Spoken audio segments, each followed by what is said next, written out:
The sleek hull of the stargazer glinted in the harsh sunlight as it descended through Earth's atmosphere. Captain Forelag stood on the bridge, his tall, slender frame rigid with confidence as he watched the blue and green planet grow larger on the view screen. Final approach to designated landing zone, announced the ship's AI. All systems nominal. Atmospheric composition within expected parameters. Excellent, Forelag said, his mottled gray skin crinkling around his three eyes in what passed for a smile among Xylosians. Another routine survey of yet another so-called dangerous world. Captain, interjected Dr. Eris Thorne from his monitoring station, I'd like to remind you that Earth is classified as a Category 7 high ecological risk world. That's not insignificant. Forelag waved a dismissive six-fingered hand. For novice explorers, perhaps. Our team has successfully navigated Category 9 death worlds. This planet is merely interesting. Our environmental suits and defense systems are more than adequate. Dr. Thorne frowned, but said nothing more. Unlike the captain, who had risen through the ranks on political connections as much as merit, Thorne had spent his career on the frontier, studying complex ecosystems across the galaxy. Something about Earth's preliminary scans troubled him, a complexity that seemed to exceed even their sophisticated classification systems. Security Commander Haska checked her weapons systems one final time. The veteran officer had survived 3 Death World expeditions through pragmatism and preparedness. All defensive measures online, Captain, but I recommend we maintain full alert status during the initial survey. Always the cautious one, Haska, Forelag said with a hint of condescension. That's why I'm still alive, she replied evenly. Lyra, the young technology specialist, barely looked up from her array of monitoring devices. Our sensors are calibrated to detect any known threats on the planetary database. From megafauna to microscopic pathogens, nothing will surprise us. Her confidence mirrored the captain's, born from total faith in Xylosian technological superiority. The Stargazer's preliminary orbital scans had confirmed the expected dangers: extreme weather patterns, unstable tectonic activity, dense biosphere readings, and unusual magnetic anomalies. Nothing they hadn't dealt with before on far more hostile worlds. The landing module detached smoothly from the main vessel, descending through layers of clouds toward a remote region of what Earth's dominant species called the Amazon rainforest, chosen specifically for its biodiversity and lack of human presence. As they broke through the cloud cover, the lush green canopy stretched to the horizon in every direction, interrupted only by the silver ribbon of a vast river system. Dr. Thorne felt his scientific curiosity surge despite his concerns. Earth represented one of the most diverse biospheres ever encountered, even among life-bearing planets.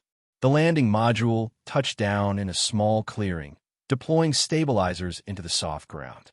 Immediately, the external sensors began registering data: 34 degrees Celsius with 92% humidity, atmospheric pressure of 101.3 kilopascals, hundreds of distinct biological signatures within a 100-meter radius alone.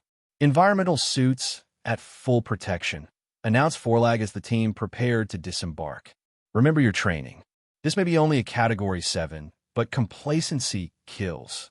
When the hatch opened, the team's sensory systems were momentarily overwhelmed despite their filters and dampeners. The humidity felt like a physical presence, condensing instantly on their external sensors. The cacophony of sounds, birds, insects, mammals, amphibians, the rustle of countless leaves, created a wall of noise that their audio systems struggled to parse. And the smells, rich, organic, alien yet somehow primordial, triggered warning signals in their olfactory analyzers. Calibrating, murmured Lyra, adjusting her suit's sensory intake. Just a momentary overload. Forelag stepped confidently onto Earth's soil, his posture radiating authority. Begin preliminary survey. Standard protocol. As they moved into the dense vegetation, Haska maintained constant vigilance, scanning the surroundings with both electronic sensors and practiced eyes. Lyra was already collecting atmospheric and soil samples, her excitement evident in her rapid movements. Dr. Thorne moved more deliberately, feeling something he couldn't quite articulate, a sensation beyond the reach of their instruments. The forest felt aware, not in any sentient way, but as a system so complex and interconnected that it functioned almost like a single organism. Unlike the others, whose confidence grew with each step, Thorne's unease deepened. This world is indeed teeming with life, he noted, but there's something else, a quality I can't quite measure. That's why we brought a biologist, Thorne, Forelag replied with a hint of mockery, to tell us about qualities that can't be measured. Thorne ignored the jab, focusing instead on the patterns forming in his mind. Patterns suggesting Earth wasn't merely a complex ecosystem, but something fundamentally different from anything in the Xylosian classification system. As the others began setting up their advanced mobile research station, a technological marvel of self-assembling components and automated laboratories, Thorne wandered to the edge of the clearing, where the rainforest proper began. He placed his hand against the trunk of a massive tree, his suit's sensors instantly analyzing its cellular structure, age, and biochemical composition. But the readings couldn't capture what he felt through that touch, the pulse of something vast and ancient, a living network extending far beyond this single organism. For the first time in his career, Dr. Thorne wondered if their technology, for all its sophistication, might be fundamentally incapable of understanding what they were encountering. Dr. Thorne called Haska, interrupting his thoughts. The perimeter is secure. Captain wants all personnel within the protected zone until initial assessments are complete.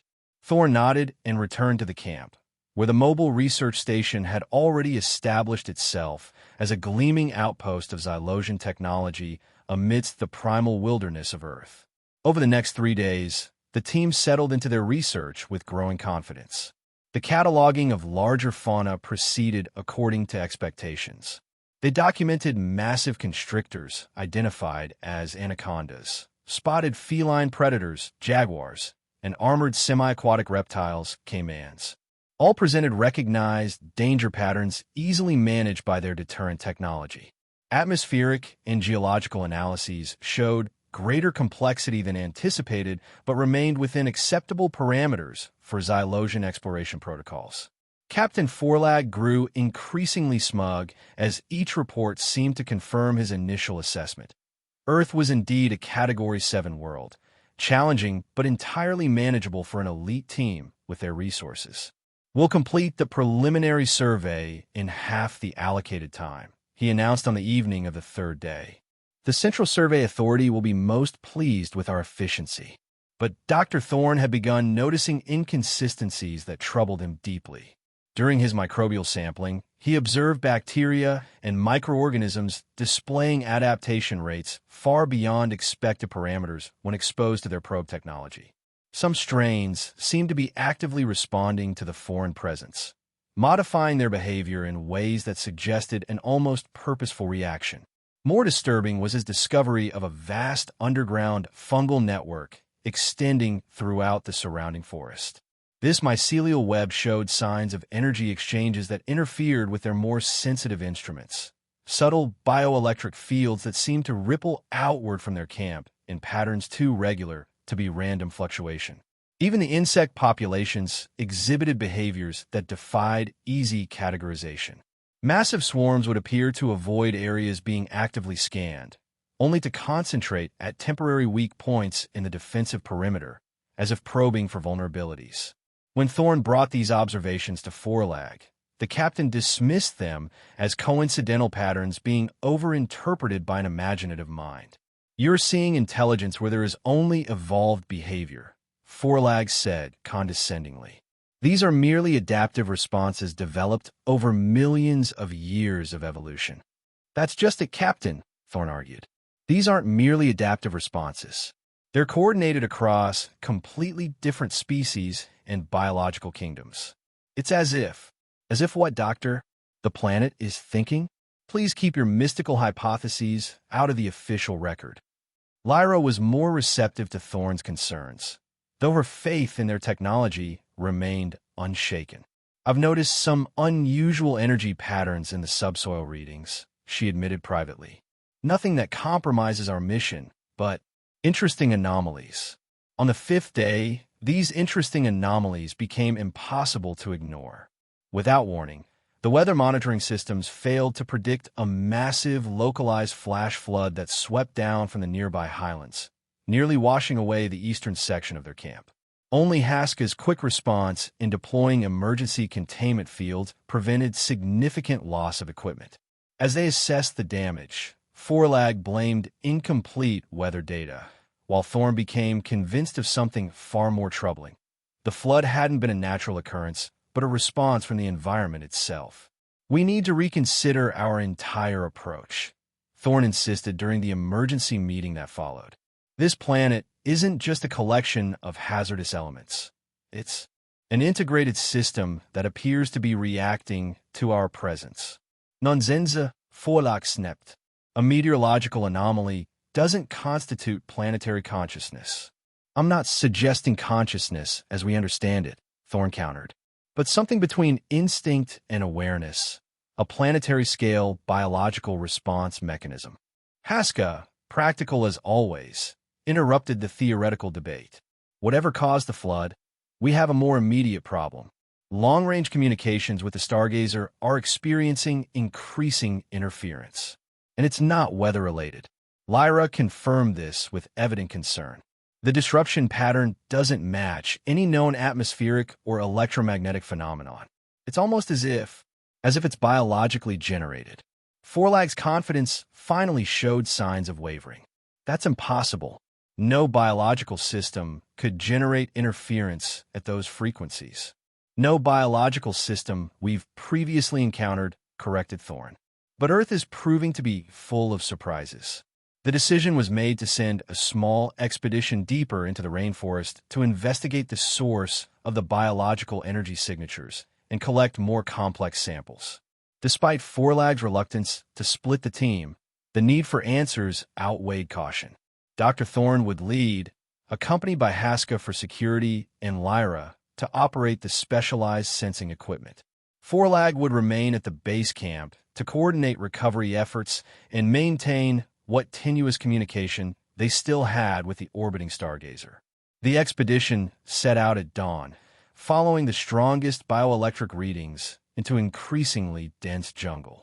The humidity intensified as they moved away from their environmental regulators at base camp, and the sounds of the forest grew almost overwhelming, a constant symphony of life in all its chaotic complexity.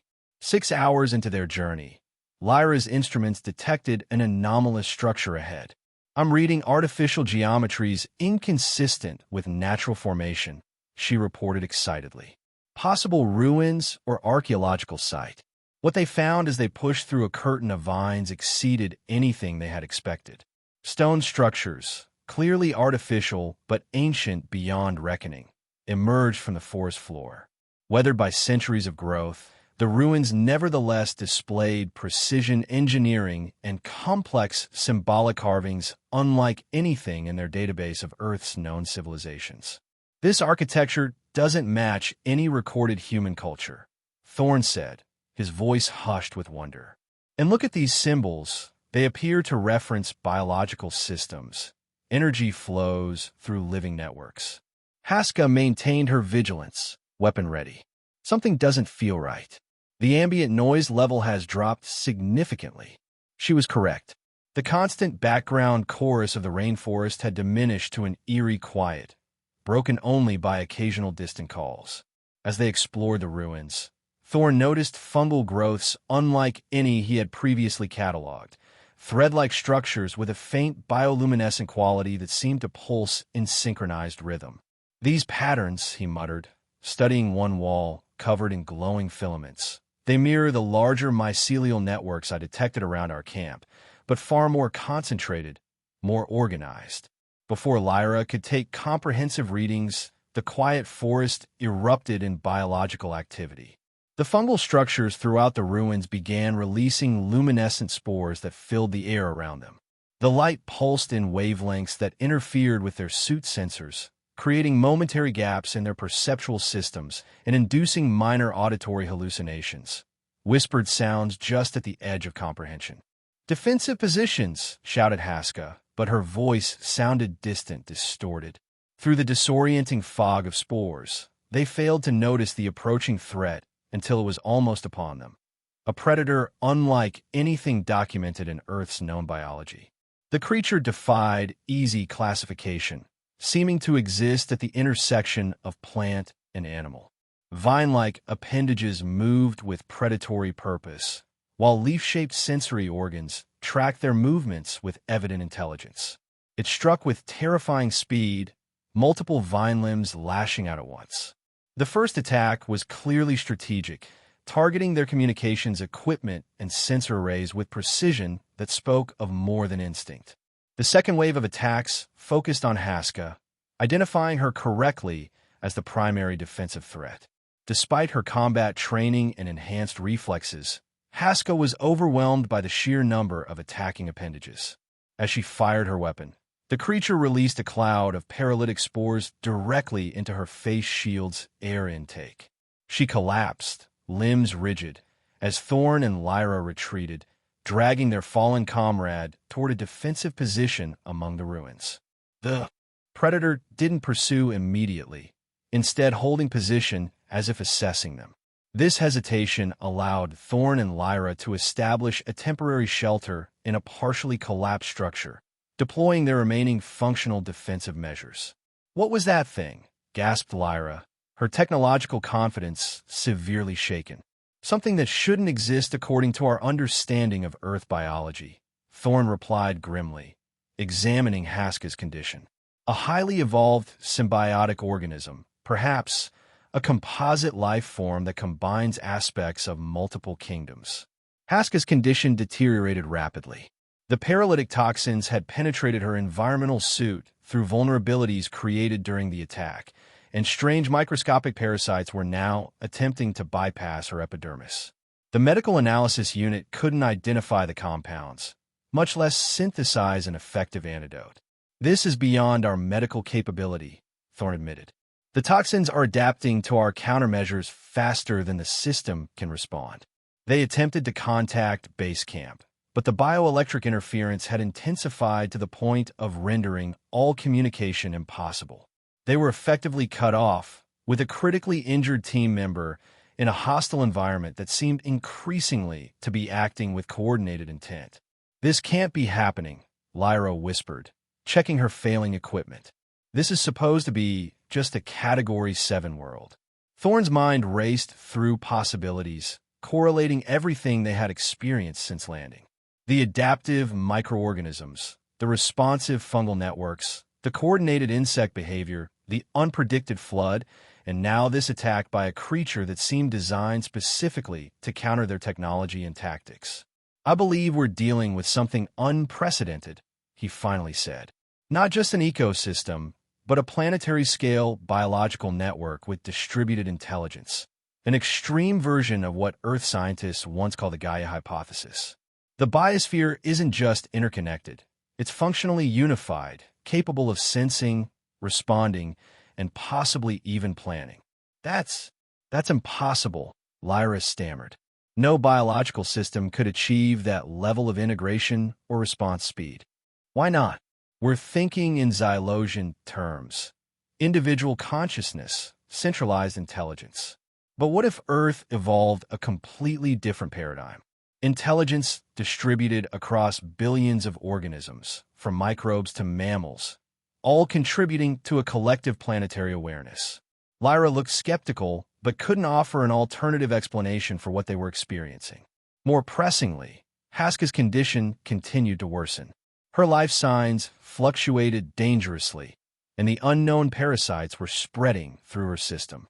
With communications blocked and their medical systems inadequate, their situation had become desperate. After stabilizing Haska as best they could, they faced an impossible choice: attempt to return to base camp through hostile territory or search for an unknown solution in their current surroundings. The decision was taken out of their hands the next morning when Captain Forlag, concerned by their failure to report in, arrived with emergency equipment and weapons. His confident demeanor faltered at the sight of Haska's condition and the team's harrowing report. "This is unprecedented," he admitted, examining the ruins and the data they had collected. "But we still need a practical solution. I propose using our heavy weaponry to create a safe corridor back to base camp, then sending a powerful emergency signal to the Stargazer for immediate evacuation." Thorn immediately objected. Using weapons of that magnitude would trigger an even stronger response from the biosphere. If my hypothesis is correct, the planet would perceive it as a major threat and react accordingly. We'd be lucky to make it 10 meters. "What's your alternative, Doctor?" "Wait here while Haska dies and the rest of us potentially face the same fate." Forlag's voice rose with frustration and fear. "I believe there might be an answer within the biological network itself," Thorn said. "Lyra and I have been analyzing the energy patterns from the fungal structures and the symbols on these ruins. There seems to be a message, directions to a location, possibly a cave system behind a waterfall north of here. You want us to follow mysterious directions from glowing mushrooms?" Forlag asked incredulously. "The symbols reference a symbiotic bacterial/lichen formation found only in that specific ecosystem, potentially a natural counteragent to the toxins affecting Haska. Ancient indigenous legends called it the heart of Mother Earth." Forlag scoffed. "Now you're basing scientific decisions on primitive mythology." "Those primitives lived in harmony with this planet for thousands of years," Thorn countered. "Perhaps they understood something fundamental that we've missed with all our technology and classification systems." While Forlag and Thorn argued, Lyra made a discovery that changed everything. Desperately searching their database for any relevant information about previous Ilosian missions to Earth, all listed as failures with unexplained circumstances, she accidentally accessed a highly encrypted file that shouldn't have been in their standard database at all. "Dr. Thorn," she interrupted, her voice shaking, "I think you need to see this." The file was a personal journal belonging to Professor Zenther, Thorn's former mentor, who had been presumed dead after a failed Earth expedition 15 years earlier. As Thorn began reading, his expression shifted from surprise to shock to profound understanding. Zenther hadn't died. He had discovered Earth's true nature and chosen to remain, abandoning Xylosian technology and finding a way to integrate with the Gaian network. He had left encoded clues in the survey database for anyone insightful enough to recognize the patterns, particularly his former student, whom he had always told to look beyond the measurements to the connections. The journal described exactly what they were experiencing: Earth's biosphere as a unified, responsive entity that perceives Xylosian technology as invasive and potentially harmful. Zenther had discovered that by adopting a different approach, one based on symbiosis rather than exploitation or even neutral observation, he had been accepted by the network. He provided specific instructions for finding the cave system and the healing symbiote, along with a method for communicating non-hostile intent to the planetary consciousness. "This changes everything," Thorn said softly, looking up from the journal. "This isn't just a scientific mission anymore. It's personal." Faced with irrefutable evidence from one of their most respected scientists, even Forlag couldn't dismiss the theory outright. With Haska's condition deteriorating and no other viable options, he reluctantly agreed to Thorn's plan. The journey to the waterfall was harrowing. The forest seemed alive with activity, constantly testing their resolve with minor attacks from insects, sudden shifts in terrain, and disorienting pollen releases. But whenever they responded according to Zenther's guidance, with patience and minimal defensive measures rather than aggression, the opposition eased. By the time they reached the thundering waterfall, Haska was barely conscious, her breathing shallow. The cave entrance was visible behind the curtain of water, just as described in Zenther's notes. Accessing it required navigating slippery rocks and the powerful force of the falling water itself. "This is madness," Forlag muttered, but helped carry Haska nonetheless. Inside the cave, they discovered a world of wonder. Bioluminescent organisms covered the walls and ceiling, creating a natural lighting system that revealed a vast underground chamber.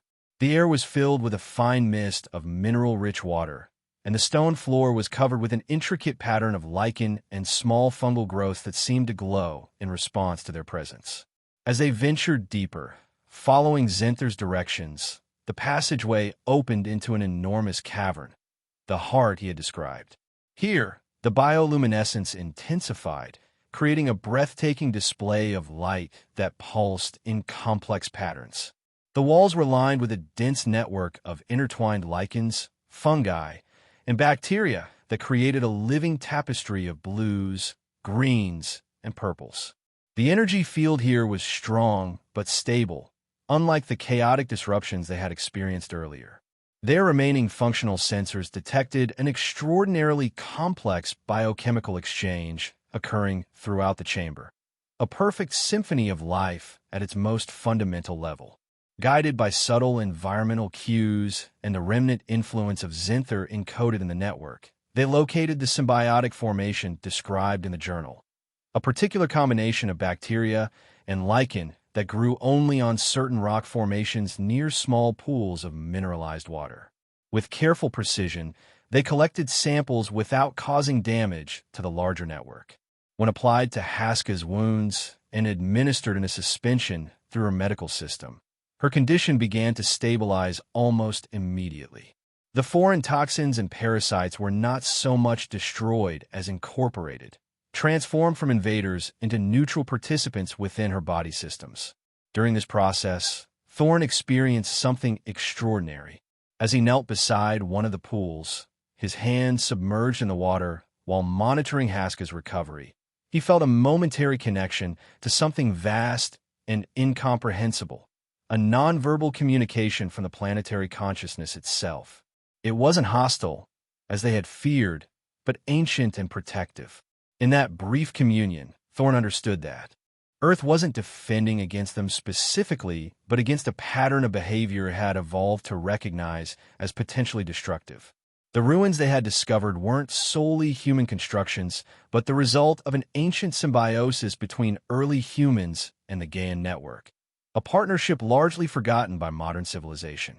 When Haska regained consciousness, her first words were, "It showed me." "I saw. I know," Thorn said quietly. "I experienced it too."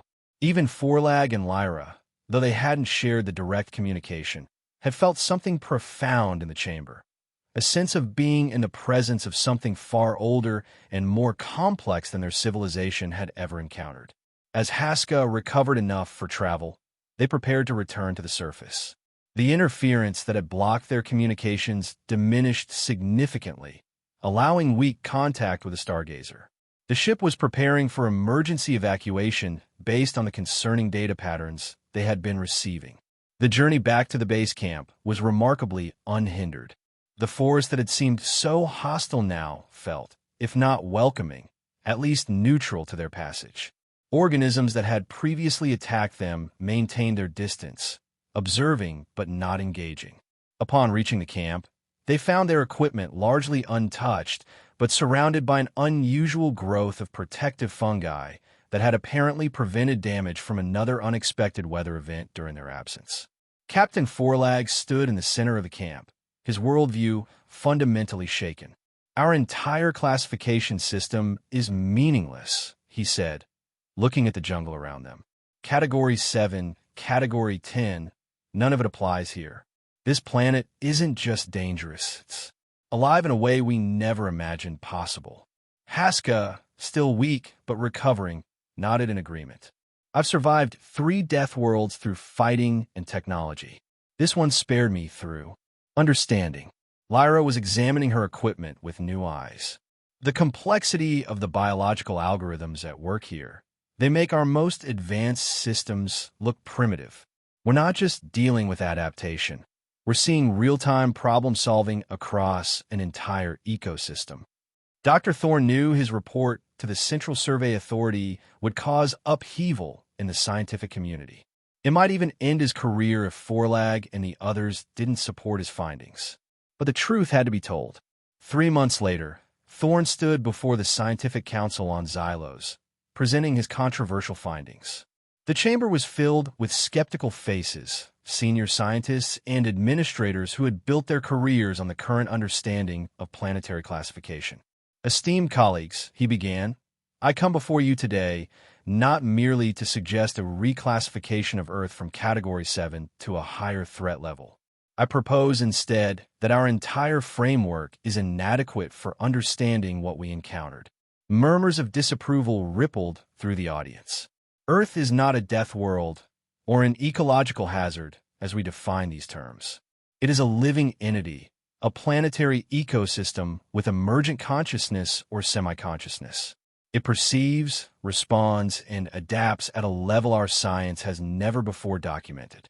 He presented the evidence, the coordinated biological responses, the adaptive microorganisms, the bioelectric communication network, the symbiotic relationships that crossed biological kingdoms, and finally, the direct experiences of the team in the cave system. "What you're suggesting is scientifically impossible," objected one senior administrator. "Consciousness requires a central nervous system, not scattered biological components." "By our understanding of consciousness, yes," Thorne countered, "but we must expand that understanding. Earth has developed something different, a distributed awareness arising from billions of interconnected organisms, functioning as nodes in a planetary network." He revealed the recovered journal of Professor Zenther, whose reputation still commanded respect despite his mysterious disappearance. The authentication of the document silenced many critics, though plenty remained skeptical. Next to Thorne on the presentation platform stood a small container housing his most compelling evidence, a symbiotic fern specimen from Earth, gently glowing with bioluminescence. Unlike typical specimens that would have died in transit, this one thrived because it had been collected with the planet's implicit cooperation, following Zenther's protocols for respectful sampling. "This is not merely a plant," Thorne explained. "It's a small extension of Earth's network, a single node in a vast living system that spans an entire world. The chemical and energy exchanges happening within this container are more complex than anything in our botanical database." He concluded his presentation with a revolutionary proposal. "Our current classification systems are meaningless when faced with true, complex, integrated life. Earth is not merely dangerous. It is alive in a way we never imagined possible. The future of cosmic exploration has been forever changed by this discovery. We must approach Earth, and perhaps many other worlds we have misclassified, not as conquerors or even neutral observers, but as potential partners in a cosmic dialogue between fundamentally different forms of life." The debate that followed was heated, with many senior officials dismissing Thorne's findings as mystical nonsense. But Captain Forlag, whose reputation for hard-headed pragmatism was well established, spoke in support. So did Commander Haska, whose near-death experience and miraculous recovery could not be easily explained by conventional science. In the end, the Council reached a compromise. Earth would be reclassified, not as a higher threat category, but as the first example of a new classification altogether, a conscious biosphere world, requiring specialized protocols for any future contact. As Thorne left the council chambers, he felt the weight of his experience on Earth still resonating within him. In his quarters, he kept a small container with a symbiotic fern, which seemed to glow more brightly when he spoke to it. Sometimes, in the quiet of night, he could almost feel the distant pulse of Earth's vast consciousness across the void of space. A reminder that the universe contained forms of life and awareness far beyond the limited imagination of even the most advanced civilizations. The Xylosian classification systems would need to be rewritten. The arrogance of believing they understood the fundamental nature of life throughout the cosmos had been profoundly challenged. And somewhere on Earth, Thorne knew his old mentor was still there, fully integrated into the living network of a planet that was not merely a world, but a being,